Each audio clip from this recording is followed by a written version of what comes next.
Hello friend, मैं माही स्वागत करती हूँ आप लोगों का हमारे चैनल यूजीसी नेट अकेडमी से 369 में।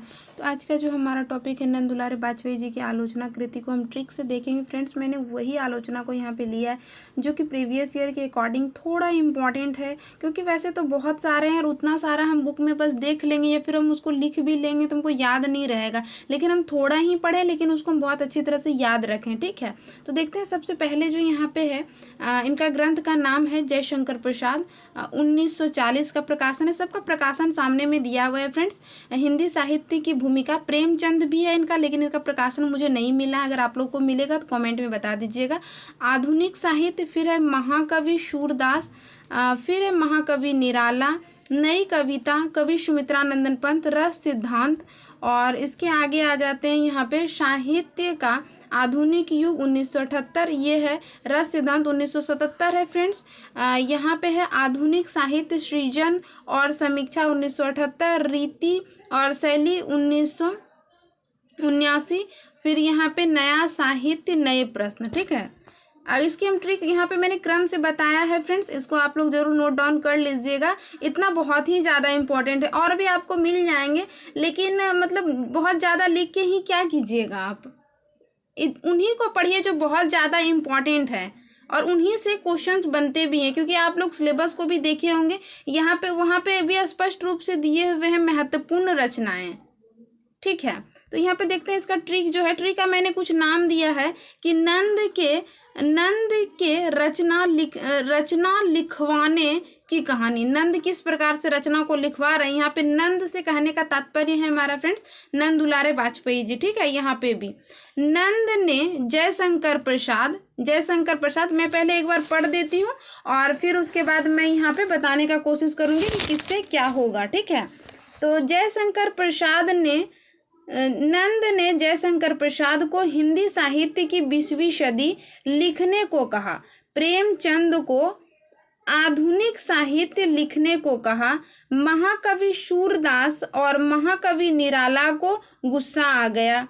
क्या हुआ ना कि नंद जी ने जयशंकर प्रसाद को लिखने को दिया क्या, हिंदी साहित्य की 20वीं शताब्दी, और प्रेमचंद को भी लिखने को क्या दे दिया, आधुनिक साहित्य, और इन लोगों को कोई वर्क ही नहीं मिला। ठीक है, तो ये लोग तो बैठे तो नहीं रहेंगे ना, इसलिए इन लोगों को गुस्सा आ गया। किनको, महाकवि सूरदास को और महाकवि निराला को। ठीक है, इन लोगों को गुस्सा आ गया, तो इन गुस्सा आ गया और वे बोले मैं नई कविता लिखूंगा। तो ये दोनों मिलके, महाकवि सूरदास और महाकवि निराला मिलके क्या करेंगे, नई कविता लिखेगा। ठीक है, आगे यहाँ पे देखते हैं फिर कवि सुमित्रानंदन पंत। नई कविता के बाद कौन आते हैं, कवि सुमित्रानंदन पंत को यह बात पता लगा सब कुछ न कुछ लिख रहे हैं, मैं भी रस सिद्धांत में साहित्य का आधुनिक युग लिखकर उसकी सृजन और समीक्षा करेंगे। ठीक है, फिर मैं इसको भी मैं समझाऊंगी फ्रेंड्स एक बार और। इन सब की बात को सुनकर नंद को गुस्सा आता है, सॉरी फ्रेंड यहाँ पे होगा तो आता है। वो बोलते हैं रुको, मैं रीति और शैली को लागू करके नई साहित्य नए प्रश्न को ही खत्म कर दूंगा। अब देखिए यहाँ पे कितना आसान सा ट्रिक है, मैं थोड़ा सा समझाने का कोशिश करूँ, शायद मुझे ये याद है इसीलिए आसान लग रहा होगा। आप लोग भी मेरा वाला रूल अपनाइएगा, 3 दिन 3 टाइम जैसे दवाई खाते हैं वैसे ही अगर आप लोग भी कीजिएगा तो आप लोगों को भी बहुत आसान हो जाएगा। तो देखते हैं यहाँ सबसे पहले नंद जी क्या कह रहे हैं।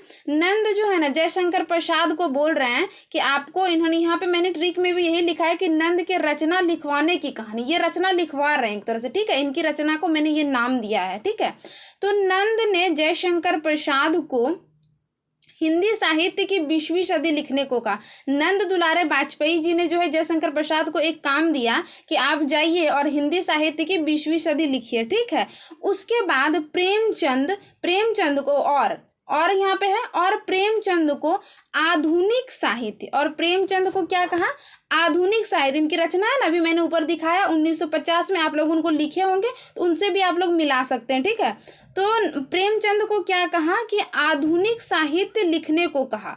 सबसे पहले किसको कहा, जयशंकर प्रसाद को क्या कहा, हिंदी साहित्य की 20वीं शताब्दी, और प्रेमचंद को क्या कहा, आधुनिक साहित्य लिखने को कहा।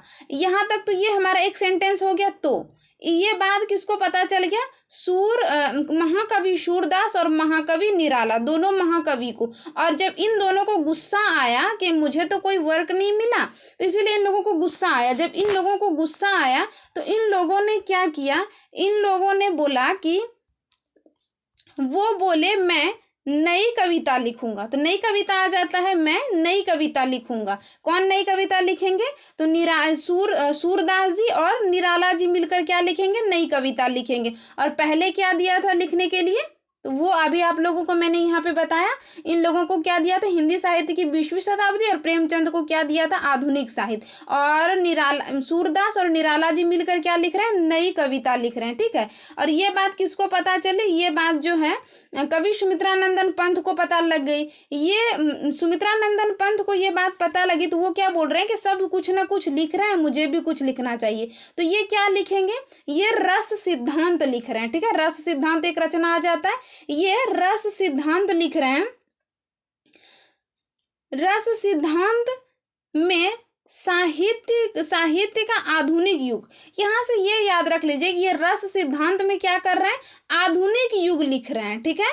रस सिद्धांत में आधुनिक युग लिख रहे हैं, ठीक है। यहाँ पे लिख कर उसकी क्या करेगा? सृजन और समीक्षा करेगा। यहाँ पे सुमित्रानंदन पंत क्या कह रहे हैं? ये सोच रहे हैं सब कुछ ना कुछ लिख रहे हैं तो मैं भी लिखूंगा। तो ये क्या कर रहे हैं ना? रस सिद्धांत। और रस सिद्धांत में क्या लिख रहे हैं? आधुनिक युग। इसका थोड़ा सा बड़ा आलोचना है फ्रेंड्स, मैंने यहाँ पे पूरा नहीं लिखा है, जैसे कि यहाँ पे मैं दिखाने का कोशिश करूं। रस सिद्धांत साहित्य का आधुनिक युग। फिर यहाँ पे क्या है? आधुनिक साहित्य और सृजन। इसको आप पहले पढ़ लीजिएगा ना, तो वहां पे जैसे ही साहित्य और सृजन वाला क्वेश्चन आएगा तो आप लोग का दिमाग तुरंत वहां पे कनेक्ट करेगा कि ये किसका है? नंद दुलारे वाजपेयी जी का है, ठीक है। तो मैंने यहाँ पे कुछ इस तरह से बताया है, ठीक है। तो यहाँ पे जो है कि इसका क्या किया था? आधुनिक युग, रस सिद्धांत का आधुनिक युग लिख कर उसकी सृजन और समीक्षा। तो यहाँ पे आधुनिक युग का क्या करेंगे? समीक्षा करेंगे। तो यहाँ से आधुनिक युग, यहाँ से समीक्षा, दो चीजों को रख लीजिएगा याद कि सुमित्रानंदन पंत रस सिद्धांत में आधुनिक साहित्य लिखकर उसकी क्या करेंगे? समीक्षा करेंगे। जब भी साहित्य सृजन समीक्षा वाला आएगा तो समझ में आ जाएगी कि नंद दुलारे वाजपेयी जी का, ठीक है। ये ट्रिक बस एक याद करने का तरीका है फ्रेंड्स की चीजों को हम कैसे याद करें एक दूसरे से जोड़ के। आगे फिर हम यहाँ पे बात करेंगे। तो फिर जो है ना, ये बात नंद दुलारे वाजपेयी जी को पता चल गया। इन सब की बात को सुनकर जब सब कोई एक दूसरे के बाद कुछ ना कुछ लिख रहे हैं तो नंद बोल रहे हैं कि ऐसे हर कोई लिखने लगेगा तो फिर वैल्यू ही खत्म हो जाएगा एक तरह से, मान लीजिए। तो उनको गुस्सा आ जाता है। गुस्सा आता है तो वो क्या बोलते हैं कि रुको, रीति और शैली से यहाँ हम मान लेते हैं कि न्यू रूल होता है, रूल रेगुलेशन। तो वही जैसे ही आपके पास क्वेश्चन आएगा ना रीति और शैली, तो आपका दिमाग तुरंत कनेक्ट करेगा। रीति और शैली कौन लागू करता है? नंद दुलारे वाजपेयी जी करते हैं, ठीक है। तो ऐसे भी आप लोग को याद रह जाएगा कि रीति और शैली लागू करके क्या करेगा? नया साहित्य के नए प्रश्न को ही खत्म कर देगा। यानी कि ना साहित्य रहेगा ना प्रश्न आएगा, ठीक है। तो मैंने यहाँ पे मुझे लगता है कि मैंने बहुत ही आसानी से यहाँ बताने का कोशिश किया। आई होप आप लोग समझ गए होंगे। अगर नहीं भी समझे हैं तो आप लोग बोलते हैं ना कि 3 टाइम वाला यूज कीजिए, चाहे वो कितना भी डिफिकल्ट चीज़ क्यों ना रहे, वो माइंड ऑटोमेटिक उन चीज़ों को लोड लेने लगता है। और पढ़ने के बाद बोलते हैं ना कि कॉपी को बंद करके आप मन में उन चीज़ों को सोचने का कोशिश कीजिए कि कहाँ से बात शुरू हुआ था। अच्छा, बात यहाँ से शुरू हुआ था कि नंद दुलारे वाजपेयी जी जो थे ना, वो जयशंकर प्रसाद को हिंदी साहित्य की 20वीं सदी लिखने को कह रहे थे और प्रेमचंद को क्या कहे थे? आधुनिक साहित्य लिखने को कहे थे। तो महाकवि सूरदास और महाकवि निराला को कोई काम नहीं मिला, इसलिए उन्होंने गुस्सा में आके क्या किया? नई कविता लिख दिया। जब नई कविता लिख दिए तो उसके बाद उसके बाद नई कविता के बाद कौन आ रहा है? सुमित्रानंदन पंत आ रहा है। तो कवि सुमित्रानंदन पंत को पता लगा कि सब कुछ ना कुछ लिख रहे हैं तो मुझे भी कुछ लिखना चाहिए। तो इन्होंने क्या लिख दिया? रस सिद्धांत। क्योंकि मतलब रस सिद्धांत लिख दिया, और वो भी कैसा रस सिद्धांत? तो आधुनिक युग का, ठीक है। आधुनिक युग का लिखकर उसका क्या किया? समीक्षा भी कर दिया, ठीक है। किसने? सुमित्रानंदन पंत ने रस सिद्धांत लिखकर आधुनिक युग की समीक्षा भी कर दी। और इन सब बातों को सुनकर जो है किसको? नंद दुलारे वाजपेयी जी को फिर गुस्सा आता है। तो वो क्या बोलते हैं कि ठीक है, मैं न्यू रूल रेगुलेशन लाता हूँ, यानी कि रीति और शैली, कुछ ऐसा टाइप से रीति और शैली लाता हूँ, लागू करके मैं नया साहित्य का जो है नए प्रश्न को ही खत्म कर दूंगा, ठीक है। तो मैंने यहाँ पे कुछ मतलब कोशिश किया है कि आप लोगों को समझ में आ जाए। आई होप समझ में भी आ गए होंगे। ऐसे भी लिख के पढ़िएगा, आप बोलेंगे 3 दिन 3 टाइम, तो ज़रूर आप लोगों को याद हो जाएगा। और अभी जो हमारा एक रासो पे एमसीक्यू करेंगे, टॉपिक वाइज हमारा एमसीक्यू भी हो जाएगा। अब फ्रेंड्स थोड़ा सा अभी बिजी हूँ, इसीलिए मैं टाइम पे नहीं कर पाती हूँ, बस उसके लिए थोड़ा सा सॉरी बोलूँगी। और मैं कोशिश करूँगी आपकी मॉर्निंग तक एक वीडियो एमसीक्यू का आ जाए, वो मुझे भी मतलब थोड़ा सा प्रॉब्लम हो जाता है, बस इसीलिए, और कोई बात नहीं है। तो मिलते हैं किसी नेक्स्ट वीडियो में, तब तक के लिए थैंक यू सो मच।